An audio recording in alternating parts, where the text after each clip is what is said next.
chapter 3. What advantage then has the Jew? Or what is the profit of circumcision? Much in every way, chiefly because to them were committed the oracles of God. For what if some did not believe? Will their unbelief make the faithfulness of God without effect? Certainly not. Indeed, let God be true, but every man a liar, as it is written, that you may be justified in your words, and may overcome when you are judged. But if our unrighteousness demonstrates the righteousness of God, what shall we say? Is God unjust who inflicts wrath? I speak as a man. Certainly not. For then how will God judge the world? For if the truth of God has increased through my lie to his glory, why am I also still judged as a sinner? And why not say, let us do evil, that good may come? As we are slanderously reported, and as some affirm that we say, their condemnation is just. What then? Are we better than they? Not at all.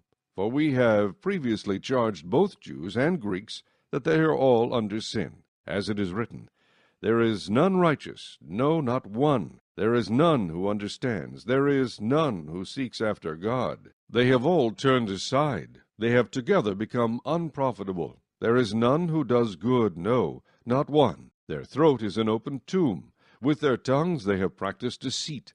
The poison of asps is under their lips, whose mouth is full of cursing and bitterness. Their feet are swift to shed blood. Destruction and misery are in their ways, and the way of peace they have not known. There is no fear of God before their eyes. Now we know that whatever the law says, it says to those who are under the law, that every mouth may be stopped, and all the world may become guilty before God. Therefore, by the deeds of the law, no flesh will be justified in his sight. For by the law is the knowledge of sin.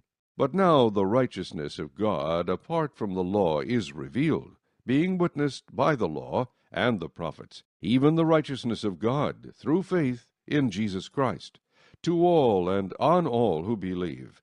For there is no difference, for all have sinned, and fall short of the glory of God, being justified freely by his grace through the redemption that is in Christ Jesus, whom God set forth as a propitiation by his blood through faith, to demonstrate his righteousness, because in his forbearance God has passed over the sins that were previously committed, to demonstrate at the present time his righteousness, that he might be just, and the justifier of the one who has faith in Jesus. Where is boasting then? It is excluded. By what law? Of works? No, but by the law of faith. Therefore we conclude that a man is justified by faith apart from the deeds of the law. Or is he the God of the Jews only?